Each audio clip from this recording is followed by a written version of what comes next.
안녕하세요, 여러분. 오늘 여러분과 함께 조용한 시간을 통해 만난 은혜를 나누고 싶은 오늘의 큐티 노트입니다. 혹시 그런 날 없으신가요? 매일 드리는 기도, 매주 드리는 예배, 습관처럼 펴는 성경. 이 모든 게 너무 익숙해져서 처음 주님을 만났을 때의 그 뜨거움이나 감격이 희미하게 느껴지는 날 말이에요.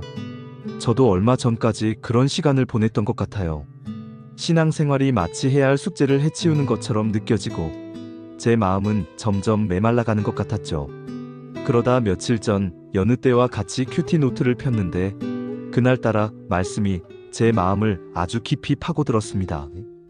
금요기도의 설교 말씀의 제목이 시선 옮김이었는데 이 한 단어가 그날의 모든 묵상을 관통하는 열쇠가 되어 주었어요. 오늘은 제가 그날 만났던 하나님의 은혜, 그리고 제 시선이 어떻게 옮겨졌는지에 대한 이야기를 여러분과 함께 나누고 싶습니다. 어쩌면 저와 비슷한 시간을 보내고 계신 분이 있다면 오늘 이 나눔이 작은 위로와 도전이 되기를 소망합니다. 그날의 큐티 본문은 이사야 52장과 53장이었습니다. 고난받는 종의 노래라고 불리는 부분이죠. 사실 이 말씀 정말 많이 듣고 읽었던 말씀이잖아요. 그런데 그날은 한 구절 한 구절이 새롭게 다가왔습니다. 그에게는 아름다움도 없었고 우리의 눈길을 끌만한 위엄도 없었다. 그는 사람들에게 미움과 멸시를 받았으며 아픔과 고통을 많이 겪었다. 사람들은 그를 바라보려 하지도 않았다. 그는 미움을 받았고 우리 가운데 아무도 그를 귀하게 여기지 않았다. 우리가 기다렸던 구원자의 모습이 아니었습니다. 오히려 너무나 초라하고 사람의 형상이라고 보기 힘들 정도로 망가진 모습이었죠. 사람들은 그를 보고 놀랐고 외면했습니다. 저 역시 그랬을 거예요. 저 사람은 무슨 큰 죄를 지었길래 저런 끔찍한 벌을 받나 하고 생각했겠죠. 그런데 바로 다음 구절에서 성경은 우리의 이 오만한 시선을 완전히 뒤집어 버립니다. 정말로 그는 우리의 질병을 짊어지고 우리의 아픔을 대신 겪었다. 그러나 우리는 그가 하나님께 벌을 받아서 고통을 당한다고 생각했다.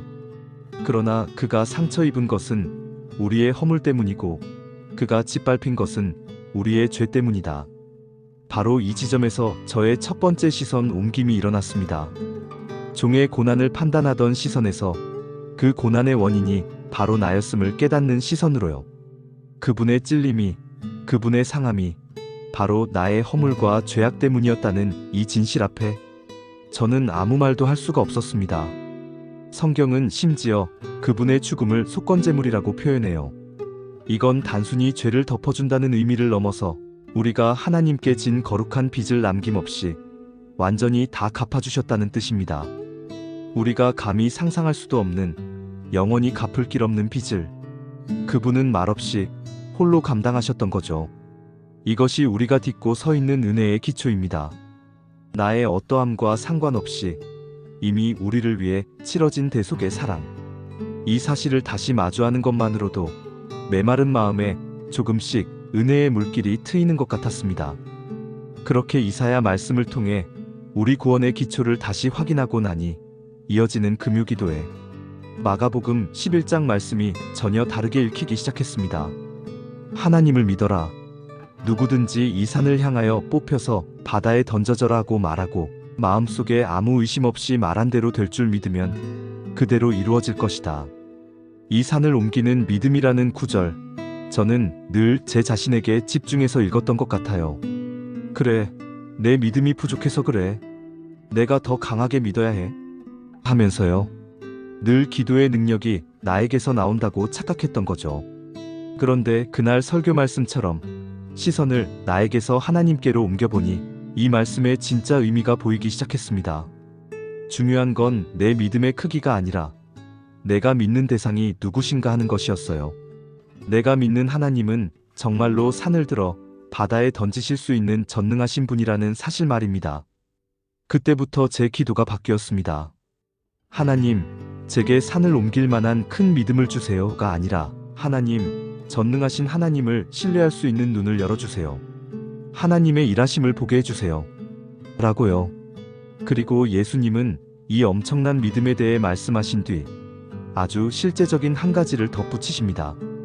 너희가 서서 기도할 때 다른 사람과 원수된 일이 있으면 그를 용서하여라. 저는 이 말씀이 조금 뜬금없다고 생각했었어요. 산을 옮기는 믿음이라는 거대한 스케일의 이야기 끝에 왜 갑자기 용서라는 지극히 현실적인 문제가 나올까?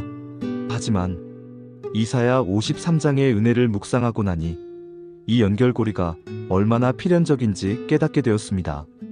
설교자께서는 용서에 대한 아주 중요한 통찰을 나눠주셨어요. 우리는 흔히 이 구절을 내가 용서해야 하나님도 나를 용서해 주신다는 조건처럼 생각하기 쉽다는 거죠. 하지만 그건 복음의 정신과 맞지 않습니다. 성경이 말하는 순서는 그 반대입니다. 우리는 이미 이사야 53장의 그 고난받는 종을 통해 조건 없이 용서받은 존재라는 겁니다. 갚을 수 없는, 그야말로 1만 달란트의 빚을 탕감받은 사람들이죠. 그렇게 어마어마한 은혜를 받은 우리가 내게 100데나리온 빚진 형제를 용서하지 못하고 멱살을 잡는다면 그건 얼마나 큰 모순일까요? 그래서 용서는 하나님의 용서를 받기 위한 조건이 아니라 이미 받은 그 압도적인 은혜에 대한 반응이자 열매인 것입니다. 사실 저에게도 오랫동안 용서하지 못했던 사람이 있었습니다. 그 사람을 생각하면 마음속에 분노와 억울함이라는 거대한 산이 떡하니 버티고 있었죠. 제 힘으로는 도저히 그 산을 옮길 수 없을 것 같았어요. 그런데 그날 제 시선이 제 안의 상처와 억울함에서 저를 위해 십자가에서 모든 빚을 갚아주신 예수님께로 옮겨졌을 때 놀라운 변화가 시작되었습니다. 내가 받은 용서가 얼마나 큰지를 깨닫게 되니 내가 해야 할 용서가 아주 조금은 작아 보이더군요. 물론 감정이 하루아침에 사라지진 않았습니다. 하지만 하나님이 원수된 나를 먼저 용서하신 것 같이 나도 저 사람을 용서하기 원합니다라고 기도할 수 있는 용기가 생겼습니다.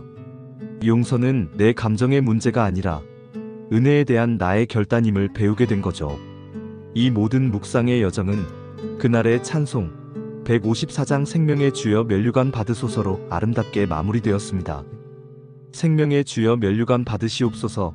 날 위해 쓰신 가시관 나 기억합니다. 저 겟세만의 기도를 늘 기억하게 하시고 그 십자가의 은혜로 날 인도하소서. 이 찬송은 1절부터 3절까지 우리를 위해 주님이 행하신 일들을 기억하고 묵상하고 보여달라고 간절히 구합니다. 마치 이사야 53장의 대속의 은혜를 깊이 되새기는 것처럼요. 그런데 마지막 4절에서 이 찬송의 시선은 극적으로 전환됩니다.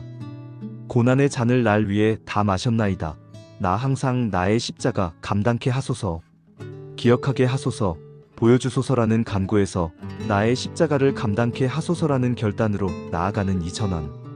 이것이야말로 은혜에 대한 우리의 가장 정직한 응답이 아닐까요? 이 찬송시를 쓴 제니어 씨라는 분은 아픈 동생을 돌보면서 자신도 심한 관절염으로 고통받았다고 해요. 그녀는 주님, 당신이 저를 위해 십자가를 지셨으니 저도 불평 없이 제 십자가를 기꺼이 지게 하소서라고 기도하며 이 시를 썼다고 합니다. 그녀의 고백처럼 십자가를 지는 삶은 구원을 얻기 위한 고행이 아닙니다. 나를 위해 먼저 그 길을 가신 주님의 사랑에 감격하여 기꺼이 그 뒤를 따르기로 결단하는 사랑의 응답인 것이죠. 그것이 바로 입만 무성했던 무화과 나무와는 다른 진짜 열매 맺는 삶일 것입니다. 오늘 저의 큐티 나눔은 여기까지입니다.